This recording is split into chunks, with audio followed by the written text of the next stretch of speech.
Demon slayer के अंदर हमारे डोमा को one of the strongest demon माना जाता है, क्योंकि ये भी एक अपर रैंक डीमन है जिसकी रैंक हमें 2 देखने को मिलती है, यानी कि आफ्टर कोकोसीबे ये सबसे पावरफुल डीमन देखने को मिलता है, जिसे हराने के लिए हमारे 3 कैरेक्टर बैटल फील्ड में उतरते हैं, जो थे शिनोबु, कनाए एंड इनोसुके। जहाँ तीनों का ही इससे बैटल करने का सिर्फ एक ही मोटिवेशन था, जो था रिवेंज। जहाँ इससे सबसे पहले बैटल करने का काम करती है शिनोबु, क्योंकि उसकी पूरी लाइफ का पर्पस ही यही था कि वो किसी तरीके से डोमा को डिफीट कर पाए, क्योंकि उसकी जो बड़ी बहन थी यानी कि कनाए, जो एक डीमन स्लेयर हुआ करती थी, लेकिन एक डीमन से लड़ते हुए वो मारी जाती है, जो था डोमा। लेकिन मरते मरते उसकी बड़ी बहन उसे बोल के जाती है कि डीमन स्लेयर की जो जॉब है उसे वो छोड़ दे और एक नॉर्मल लाइफ बिताए, ताकि उसका हाल ये ना हो जो उसके साथ हुआ है। लेकिन शिनोबु डीमन स्लेयर छोड़ने की बजाय और ज्यादा स्ट्रॉन्ग बनने की कोशिश करती है और उस डीमन से बदला लेने का डिसाइड करती है। तो शिनोबु का रीजन तो आप समझ ही गए होंगे, लेकिन कनाए एंड इनोसुके के क्या रीजन होते हैं रिवेंज लेने के, ये तो तुम्हें इस बैटल के दौरान ही पता लगने वाला है, जो बहुत ज्यादा इंटरेस्टिंग है। और तो और हमें इसके अंदर इनोसुके की बैक स्टोरी भी देखने को मिलेगी। तो चलो इस बैटल को डिटेल में कवर करते हैं। अब जैसे ही हमारी शिनोबु इन्फिनिटी कैसल के अंदर फॉल करती है, वो एक ब्लड की स्मेल का पीछा करते करते डोमा तक पहुंच जाती है, क्योंकि डोमा कुछ इंसानों को अपना लंच समझ के खा रहा होता है कि वो नोटिस कर लेता है शिनोबु को, तो वो उसे ग्रीट करता है और उसको देख के काफी ज्यादा खुश भी हो जाता है, क्योंकि वो लड़कियों के फ्लैश का काफी ज्यादा शौकीन होता है। कि इसी बीच उसके लंच में से एक लड़की शिनोबु से मदद मांग लेती है, तो बीच में बोलने की वजह से हमारा डोमा उसके ऊपर अटैक कर देता है, लेकिन अपनी इनक्रेडिबल स्पीड को यूज करके हमारी शिनोबु उस लड़की को बचा लेती है। लेकिन डोमा भी कुछ कम नहीं था, वो ऑलरेडी अपना काम कर चुका था, क्योंकि उस लड़की को जैसे ही हमारी शिनोबु बचाती है, वो उसी के हाथों में अपना दम तोड़ देती है। जिसके बाद डोमा उसे बताता है कि वो कल्ट पैराडाइज का फाउंडर है, जहाँ ये उसकी जिम्मेदारी बनती है कि वो अपने सभी वर्शिपर्स की मदद करे और उनके सारे दुख दर्दों को दूर करे। इसलिए वो उन लोगों को खा लेता है ताकि उन लोगों को कुछ भी फील ना करना पड़े। तो शिनोबु उस पे काफी गुस्सा होने लगती है, तो वो उससे रीजन पूछता है, तो हमारी शिनोबु उसे बताती है कि वही एक बंदा है जिसे वो हमेशा से मारना चाहती थी, क्योंकि उसने उसकी बहन को मारा है। तो शिनोबु की बात से उसे कुछ याद आ रहा होता है कि हाँ, एक फ्लावर पेटल वाली गर्ल को उसने मारा तो था, जिसे वो खाना भी चाहता था, लेकिन वो उसके हाथों से बच के निकल जाती है। जो सुनने के बाद शिनोबु का खून और खौल जाता है और वो अपनी तलवार को उठा के उसकी आंख पे अटैक कर देती है, जिसके काउंटर में डोमा अपने फैंस को यूज करता है और उसके ऊपर आइस अटैक करता है। लेकिन टाइम रहते ही शिनोबु उसे डॉज तो कर लेती है, लेकिन जो उसकी आइस होती है वो उसके हाथों और उसके मुंह पे जम जाती है, जिस पे डोमा उसे बोलता है कि तुम ऐसे तो मुझे नहीं मार पाओगी, क्योंकि तुम्हें मुझे मारना है तो तुम्हें मेरी नेक के ऊपर अटैक करना पड़ेगा। जो चीज हमारी शिनोबु ऑलरेडी जानती थी कि वो एक अपर रैंक डीमन को इतनी आसानी से तो नहीं मार पाएगी, तो वो अपने अटैक से उसे पॉइजन करने की कोशिश करती है, लेकिन डोमा उस पॉइजन को ही डिकम्पोज कर लेता है। वैसे डोमा बचपन से ही काफी ज्यादा स्मार्ट और काइंड हुआ करता था,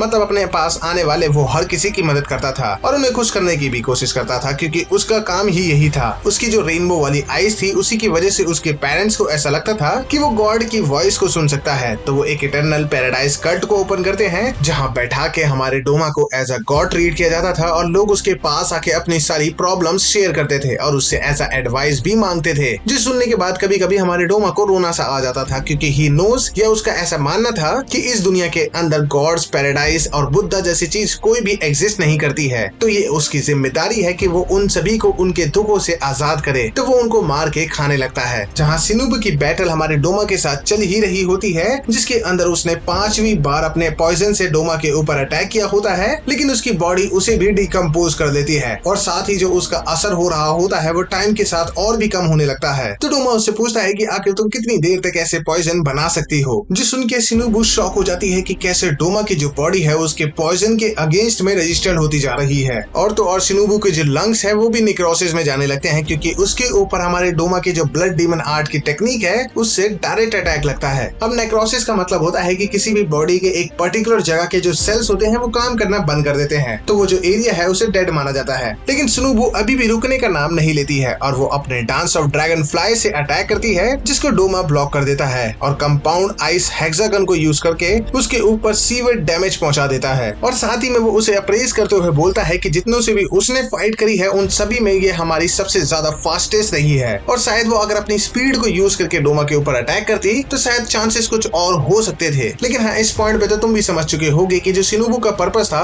वो उसको डिफीट करना नहीं, बल्कि उसकी बॉडी को ज्यादा से ज्यादा पॉइजनस करना था। लेकिन डीप डाउन वो सोचने लगती है कि उसकी जो बॉडी है वो इतनी छोटी क्यों है, वो इतनी ज्यादा कमजोर क्यों है, क्योंकि अगर वो थोड़ी सी स्ट्रॉन्ग होती या वो उसकी बॉडी थोड़ी सी बड़ी होती तो वो इजीली डोमा को डिफीट कर देती। जिसके बाद उसे समझ में आता है कि क्यों उसकी बहन ने डीमन स्लेयर कॉर्प्स को छोड़ने को कहा था, क्योंकि उसकी बहन को भी पता था कि हमारी शिनोबु कभी डोमा को डिफीट नहीं कर पाएगी। तो फ्रस्ट्रेट होने की वजह से उसकी आंखों से आंसू आने लगते हैं, लेकिन वो फिर भी दोबारा खड़ी हो जाती है। जबकि इस मोमेंट पे उसके दोनों लंग्स ने काम करना बंद कर दिया होता है, वो ढंग से ब्रीदिंग नहीं कर पा रही होती है, और तो और उसकी जो कॉलर बोन है और रिब्स है वो दोनों टोटली टूट चुकी हैं। लेकिन उसे अपनी बहन दिखाई देने लगती है जो उसे दोबारा से खड़ा होने के लिए इंकरेज करती है। तो वो दोबारा से बैटल करने को तैयार हो जाती है, जिसपे हमारा डोमा भी सरप्राइज हो जाता है। लेकिन सिनुबु डिसाइड करती है कि वो अगले अटैक से ज्यादा पॉइजन उसकी बॉडी में इंजेक्ट करने की कोशिश करेगी। So she used breath of insect, dance of centipede, और काफी तेजी से डोमा के ऊपर न्यूमरस अटैक करती है,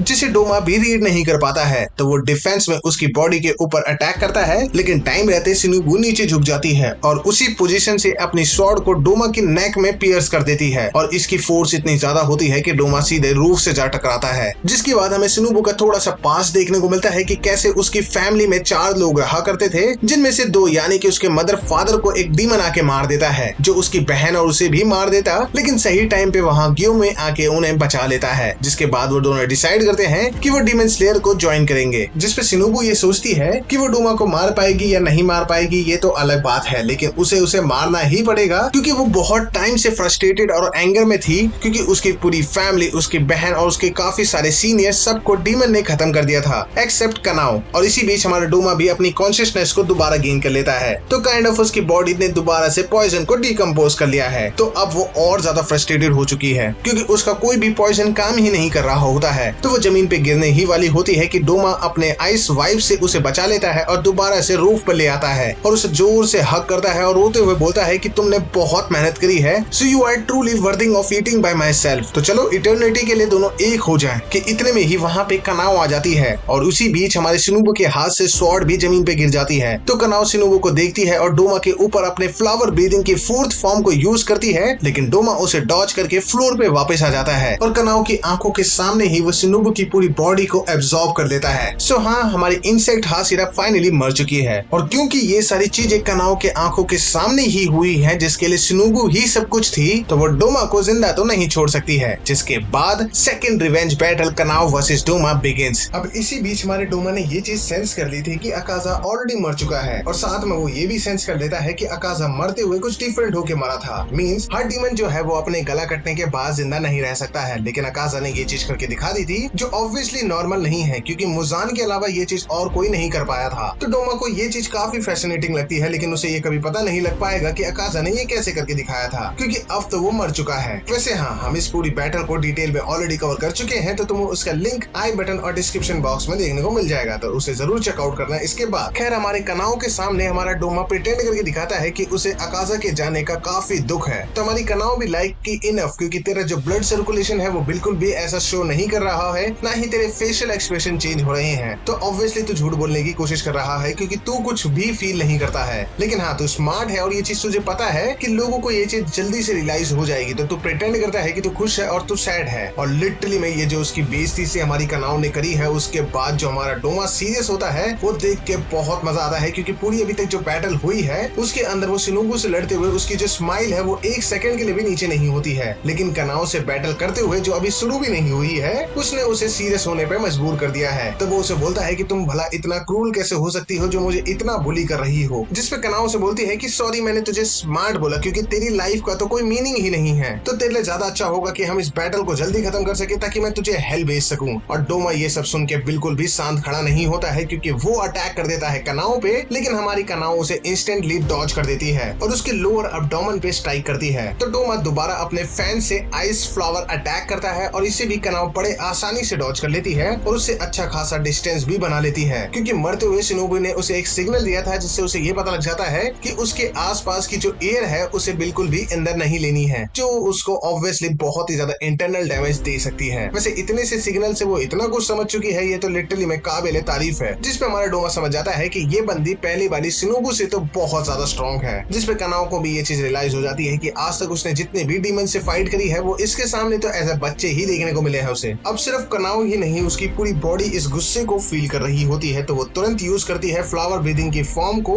जिसके काउंटर में हमारा डोमा यूज करता है blood demon art snowfall wilted garden को, जिसके बाद दोनों के जो अटैक्स है वो दोनों एक दूसरे से टकराने लगते हैं। लेकिन इसके बीच में हमारी कनाओ के पास एक एडवांटेज होता है, जो है उसकी आईज, जो बिल्कुल भी नॉर्मल नहीं है, क्योंकि इससे वो अपने अपोनेंट की छोटी से छोटी मूवमेंट को भी भी मॉनिटर कर सकती है और उसे पहले ही पता लग जाता है कि डोमा आगे क्या करने वाला है, तो वो उसे डॉज कर लेती है। और ये चीज हमारा डोमा भी समझ जाता है, तो वो अगले अटैक से कनाओ की आइस पे ही अटैक करने की कोशिश करता है, जिससे कनाओ बैंड होकर डॉज कर लेती है। तो हमारा डोमा यूज करता है फ्रोजन क्लाउड को, जिससे वो अपने माउथ और अपने आइस को कवर करके पीछे होने की कोशिश करती है, लेकिन डोमा उसे पीछे जाने नहीं देता है। और ऐसा करने के लिए वो यूज करता है अपनी लोटस वाइन को, जिसमें काफी सारी वाइब्स होती है जो उसको रोकने की कोशिश करती है, जिससे वो बच तो जाती है लेकिन वो पानी में गिर जाती है। तो डोमा व्हाइट ब्लेजेड प्रिंसेस को यूज करता है, जो काफी सारी मिस्ट और आइसी विंड प्रोड्यूस करती है। तो कनाउ टाइम रहते उसे भी डॉज कर देती है, लेकिन तभी वो नोटिस करती है कि उसके ऊपर काफी सारे आइसिकल प्रेजेंट होते हैं, जिन्हें वो डॉज तो कर लेती है, लेकिन इसके चलते उसके और डोमा के बीच में डिस्टेंस काफी ज्यादा बढ़ चुका है। लेकिन डोमा उस डिस्टेंस को पलक झपकते ही कवर कर लेता है और वो हमारी कनाउ के हाथ से स्वॉर्ड छीन के वापस अपनी जगह पे भी आ जाता है, जिसके बाद वो उस वुड के अंदर ही उसकी स्वॉर्ड को गाड़ देता है और उसके बाद यूज करता है अपने आइस पेटल्स के अटैक को उसके ऊपर, क्योंकि वो अब उसे ब्लॉक नहीं कर सकती है। लेकिन हाँ, वो अपनी आइस को यूज करके उसे कोशिश करती है कि उन्हें डॉज कर सके और कम से कम डैमेज उसके ऊपर पहुंचे, लेकिन उसको कोई भी ऐसा स्पॉट नहीं मिल रहा होता है। तभी सारी रूफ्स को तोड़ता हुआ हमारे लॉर्ड इनोस के वहां पे आ जाते हैं और वो कनाओ के सामने आके खड़ा हो जाता है, जिसके बाद वो जैसे ही कनाओ को नोटिस करता है तो वो बोलता है कि तुम्हारी हालत तो बहुत ज्यादा खराब है, तो अगर शिनोबी ने तुम्हें देखा तो वो तुम्हें बहुत ज्यादा डांटने वाली है। जिसपे उसका मुंह और उसकी आंखें थोड़ी रोने वाली बन जाती हैं, जिसपे हमारा लॉर्ड इनोस उससे पूछता है कि आखिर क्या हुआ शिनोबू को, क्या वो मर चुकी है? तो उसके ऊपर डोमा उसे रिप्लाई देता है कि नहीं, वो अभी मरी नहीं है, उसे बस मैंने एब्सॉर्ब कर लिया है, तो अब वो इटर्निटी के लिए मेरे साथ ही रहने वाली है। जो सुन के हमारे लॉर्ड इनोस्की को काफी ज्यादा गुस्सा आता है, उसकी तरफ अटैक करने के लिए बढ़ जाता है, जिसके काउंटर में डोमा अपने फैंस को यूज करता है, लेकिन हमारा जो इनोस्की है वो अपनी बॉडी को हवा में ही घुमा लेता है और उसके ऊपर जोरदार किक मार के उसे दूर पुश कर देता है और दोबारा कनाओ के पास आ जाता है और उसकी स्वॉर्ड उसे रिटर्न कर देता है। मींस हमारे इनोस्की ने हमारे डोमा के ऊपर अटैक करा है, उसके अटैक से बचा भी है और उसके पास जो स्वॉर्ड रखी हुई थी वो उसको भी वापस लेके आ जाता है, लॉर्ड इनोस्की फॉर अ रीजन। अब तुम सभी को ये तो पता होगा कि हमारे इनोस्की की जो तलवार है वो काफी अतरंगी है, तो वो उससे हमारे डोमा के आंखों पे काफी तगड़ा डैमेज पहुंचा देता है, क्योंकि डोमा ये समझ के डॉज नहीं करता है कि उसकी तलवार उस तक पहुंचेगी नहीं, लेकिन वो पहुंच जाती है। और कमाल की बात, ऐसा करने के लिए उसने अपने सारे जॉइंट्स को डिसलोकेट कर दिया होता है और जैसे ही उसने अटैक कर दिया तो वो अपने जॉइंट्स को ठीक कर लेता है, जो देखने के बाद कनाए और डोमा दोनों सरप्राइज हो जाते हैं। लेकिन अपने अटैक से इनोस्की खुश नहीं होता है, क्योंकि वो उसके गर्दन के ऊपर अटैक करना चाहता था, लेकिन जब वो इतनी सारी बातें बता रहा था तब वो नोटिस करता है कि जो उसका बोर वाला मास्क था, जो उसके लिए बहुत मायने रखता है, वो हमारे डोमा के हाथ में है, जो उसे पता ही नहीं चलता है कि वो उसके हाथों में आखिर गया कैसे। लेकिन हाँ, मास्क उतारने की वजह से डोमा को अब हमारे इनोस्की का चेहरा पूरा साफ दिखाई दे रहा था, जो देखने के बाद वो उससे बोलता है कि मैं तुमसे कहीं तो मिला हूँ, लेकिन इनोस्की उसे बोलता है कि मैं तुम जैसे अजीबो गरीबो बंदों से कभी नहीं मिला हूँ। तो डोमा इस चीज को याद करने के लिए अपनी दो उंगली को अपने हेड में पियर्स करता है और उसे रिवाइंड करता है, ताकि उसे वो चीज याद आ सके कि उसने कहाँ इनोस्की को देखा है, और उसे एक्चुअली में याद आ जाता है। तो देखो, बेसिकली क्या होता है कि जो हमारे इनोस्की की माँ थी, मतलब जब वो 17-18 साल की थी, तब उसका जो पति था वो बहुत उसे मारता था और उसके जो पति के फैमिली मेंबर थे वो भी उसे काफी ज्यादा बुली और उसे टॉर्चर करते थे। तो वो बंदी वहाँ से भाग जाती है, क्योंकि उसके पास और कोई चारा नहीं होता है, जिसे डोमा अपने कल्ट पैराडाइज के अंदर ले लेता है। और जब डोमा उसे पहली बार देखता है तो उसका फेस इतना ज्यादा सूजा हुआ होता है कि वो एक्चुअल में इमेजिन भी नहीं कर पा रहा होता है कि एक्चुअली में उसकी माँ दिखती कैसी थी। लेकिन हाँ, टाइम के साथ वो धीरे धीरे ठीक हो जाती है। लेकिन हाँ, एक तो वो पार्शली ब्लाइंड थी, ऊपर से खूबसूरत होने के साथ साथ दिमाग की थोड़ी सी कमी थी। लेकिन हाँ, बंदी गाना बहुत अच्छा गाती थी, क्योंकि वो हमेशा अपने बच्चे को लेके एक ही लोरी गाया करती थी, और जब जब वो गाया करती थी पूरा विलेज उसके साथ ये चीज गुनगुनाता था, क्योंकि उसके लिरिक्स हर बार अलग होते थे और वो बहुत प्यारा गाती थी। और जहाँ हमारा इनोस्की अब तक ये चीज कह रहा था कि उसकी कोई माँ ही नहीं है, क्योंकि उसे बोल ने पाला था, लेकिन जब हमारा डोमा ये चीज मेंशन करता है कि वो हमेशा उसे एक लोरी सुनाती थी, तो हमारे इनोस्की को याद आता है कि उसे बचपन से सिर्फ एक ही चीज याद है, वो थी उसकी ये लुलाबी, जो उसे ऐसा लगता था कि शिनोबू ने उसके बचपन में गा के उसे सुनाई थी। जिसके बाद डोमा उसे बताता है कि वो उसे कभी मारना नहीं चाहता था, क्योंकि वो बहुत खूबसूरत थी और उसे वो हमेशा अपने साथ रखना चाहता था जब तक वो खुद नहीं मर जाती है। लेकिन उसे एक दिन पता चल जाता है कि हमारा डोमा अपने वर्शिपर्स को मार के खाने की कोशिश करता है, तो वो उसके सामने उसकी इंसल्ट करके वहाँ से भाग जाती है। तो ऑब्वियसली डोमा उसे ऐसे जाने नहीं दे सकता है, तो डोमा उसका पीछा करता है। तो डोमा से खुद को बचाने के लिए वो अपने बच्चे को पानी के अंदर फेंक देती है, लेकिन डोमा उस औरत को मार देता है, और वो बच्चा और कोई नहीं हमारा इनोस्की ही था, जिसपे इनोस्की को बहुत ज्यादा गुस्सा आता है। जिसके बाद हमारी थर्ड रिवेंज बैटल स्टार्ट होती है। तो सबसे पहले तो वो डोमा को थैंक यू बोलता है कि उसने ये सारी चीजें उसे रिमाइंड कराई है, क्योंकि अब वो उसे लिटरली में हेल के दर्शन दिखाने के लिए सीरियस हो चुका है, और वो इसी के साथ अपने माँ और अपने सारे दोस्तों का बदला लेगा उससे। तो गुस्से में ही आके हमारे हमारे इनोसके डोमा के ऊपर अटैक कर देता है, लेकिन एक बार फिर से डोमा अपने फ्रोजन क्लाउड को रिलीज कर देता है। तो इनोसके अपनी स्वॉर्ड को तेजी से घुमा के उन्हें दूर करने की कोशिश करता है और इसी बीच कनाओ उसके पीछे से अटैक करने आती है, लेकिन डोमा उसे दूर पुश करके रूफ पे खड़ा हो जाता है क्योंकि अब अकाजा मर चुका है तो उसके पास ज्यादा टाइम वेस्ट करने के लिए नहीं होता है। तो वो उन दोनों को बिजी रखने के लिए अपना एक आइस क्लोन बनाता है जो उसके जितना ही पावरफुल होता है और वो दोनों को आसानी से एक साथ रोक लेता है। तो हमारा डोमा वहाँ से जाने लगता है जिसे इनोसके चिल्ला के रोकने की कोशिश करता है, लेकिन डोमा का क्लोन उसे रोक लेता है। अभी अकेला क्लोन ही उन दोनों के ऊपर भारी पड़ रहा होता है, लेकिन डोमा और भी क्लोन बनाने लगता है ताकि वो इन लोगों का गेम और जल्दी से खत्म कर सके। लेकिन सडनली उसकी बॉडी बहुत ज्यादा वीक हो जाती है और उसकी बॉडी मेल्ट करना शुरू कर देती है, जिससे उसकी आई बॉल नीचे गिर जाती है। और ऐसा होने के पीछे सिनोबू का हाथ होता है क्योंकि उसे ये चीज पहले से पता थी कि जिस डीमन को उसकी बहन नहीं हरा पाई है वो डीमन लिटरली में बहुत ज्यादा स्ट्रॉन्ग होगा, तो वो उसे ऐसे तो नहीं हरा सकती है। और अपनी बहन की रिपोर्ट को पढ़ने के बाद उसे पता चल जाता है कि ये डीमन लड़कियों की फ्लैश का शौकीन होता है। तो अगर एक हाशिरा उससे बैटल करने जाए जिसकी बॉडी की कंडीशन और शेप दोनों बहुत ही ज्यादा अच्छी हो, ऊपर से वो एक वुमेन हो, तो वो डेफिनेटली उसे खाने की कोशिश करेगा। तो यहाँ पे वो डिसाइड करती है कि वो अपना सेक्रीफाइस करेगी ताकि अपना रिवेंज पूरा कर सके और बाकी लोगों की जान बचा सके, क्योंकि एक अपर रैंक डीमन 3 हाशिरास के बराबर होता है। तो इसे खत्म करना बहुत ज्यादा जरूरी था और कोई रास्ता भी नहीं था उसके पास। तो वो पूरे 1 साल तक विस्टीरिया फ्लावर को कंज्यूम करती है ताकि उसकी पूरी जो बॉडी है वो पॉइजनस हो जाए, जिससे उसकी बॉडी का हर एक ऑर्गन इवन ब्लड तक पॉइजन में कन्वर्ट हो जाता है। और 50 मिलीलीटर्स पॉइजन वो अपनी स्वॉर्ड में कैरी करके चलती है, जिसका मतलब ये है कि ड्यूरिंग द बैटल उसने सिर्फ 50 मिलीलीटर्स ही उसकी बॉडी में पॉइजन इंट्रोड्यूस किया था, लेकिन कंपैरेटिवली उसकी जो पूरी बॉडी है वो पूरी 37 केजी बॉडी वेट के बराबर पॉइजन कंटेन करती है, जिसे ऑब्वियसली डोमा डिकम्पोज नहीं कर पाता है। और इस पूरी चीज और इस पूरी प्लानिंग और इस पूरे पॉइजन वाले प्लान को सक्सेसफुली अटेम्प्ट करने के लिए और एग्जीक्यूट करने के लिए वो टमायो द डीमन का साथ लेती है, जो बिल्कुल उसे पसंद नहीं होता है, लेकिन हाँ अपने रिवेंज पूरा करने के लिए उसे ऐसा करना पड़ता है। तो इसके चलते उसकी पूरी बॉडी, उसकी बोन्स भी इवन मेल्ट करना शुरू हो जाती है। लेकिन सिनुबू को डेवर करते हुए, उसे एब्सॉर्ब करते हुए डोमा को इस चीज का जरा सा भी आइडिया नहीं लगता है, क्योंकि उसकी बॉडी पे पॉइजन काम करने लगा है तो सारे आइस क्लोन टूट जाते हैं। तो हमारी कनाओ को याद आता है कि सिनुबू ने उसे बताया था कि पॉइजनस उसे मारने का काम नहीं करेगी, बल्कि वो उसकी बॉडी को वीक कर देगी, लेकिन फाइनल स्ट्राइक तुम्हें ही मारनी पड़ेगी। तो कनाओ एंड इनोसके दोनों उसकी बॉडी के ऊपर अटैक करने के लिए आगे बढ़ जाते हैं काफी तेजी से, लेकिन डोमा अपने एक जायंट बुद्धा आईसी स्टैचू को रिलीज कर देता है जो बहुत पावरफुल होता है और वो बहुत ज्यादा तेजी से आईसी विंड प्रोड्यूस करता है, जो दोनों को आसानी से रोक देता है। और इवन उसने इनोसके को भी पकड़ लिया होता है। तो अब डोमा को खत्म करने और इनोसके को बचाने के लिए उसके पास सिर्फ एक ही ब्रह्मास्त्र बचा है, जो है उसकी स्कारलेट आइज, जिसे वो फाइनली यूज करने के लिए तैयार हो जाती है। लेकिन हाँ, इसके कॉन्सिक्वेंस बहुत ज्यादा होते हैं। वो इसे यूज करने की वजह से पूरी ब्लाइंड भी हो सकती है, लेकिन वो इतना रिस्क लेने के लिए तैयार हो जाती है और पलक झपकते ही डोमा के आइस स्टैचू को डिस्ट्रॉय कर देती है और उस तक पहुंच भी जाती है। लेकिन हाँ, उसकी पूरी बॉडी पे आइस के पार्टिकल्स जो हैं जमने लग जाते हैं, उसकी पूरी बॉडी जमना शुरू हो जाती है, क्योंकि डोमा इतने आसानी से भी उसे मारने नहीं देगा। तो उसे एक फोर्स नहीं मिल पा रही होती है। लेकिन वहीं हमारा इनोसके अपनी दोनों तलवारों को जोर से घुमा के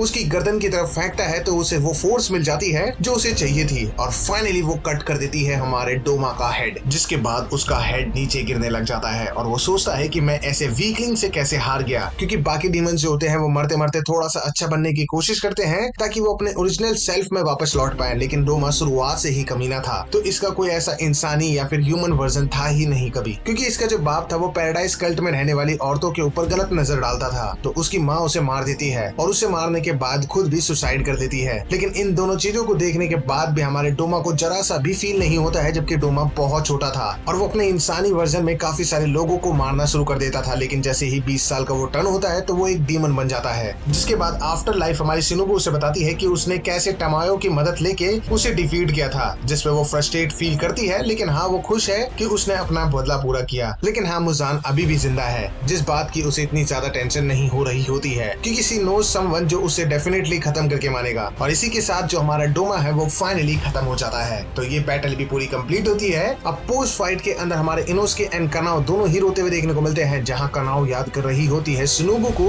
और दूसरी तरफ हमारा इनोसके ये याद करके रो रहा होता है कि वो हमेशा से बोलता आया है कि उसकी कोई माँ नहीं है, जबकि उसे तानजीरो ने कितनी बार बताया था कि उसकी माँ शायद उसे बहुत ज्यादा प्यार करती थी। और इस चीज की अनाउंसमेंट भी हमारा क्रो पूरे इन्फिनिटी कैसल के अंदर कर देता है। हमारी इन्फिनिटी कैसल की 2 मेजर बैटल खत्म हो चुकी हैं, जिसके बाद सिर्फ एक बैटल बचती है, जो है हमारी अपर रैंक डीमन 1 यानी कि कोकोशिबे के साथ, जिसे हम नेक्स्ट वीडियो के अंदर जल्दी कवर करने वाले हैं। तो चलो इस वीडियो का लाइक एम रखते हैं 75 का, जो जैसे ही पूरा हो जाता है हम इसके नेक्स्ट पार्ट को भी जल्दी कवर करेंगे। बाकी आपको क्या लगता है इस पूरी बैटल की MVP कौन थी, शिनोबु, इनोसुके या फिर कनाओ? कमेंट करके जरूर बताना। बाकी मिलते हैं एक और डीमन स्लेयर की वीडियो के साथ, तब तक के लिए जय Hind and thanks for watching.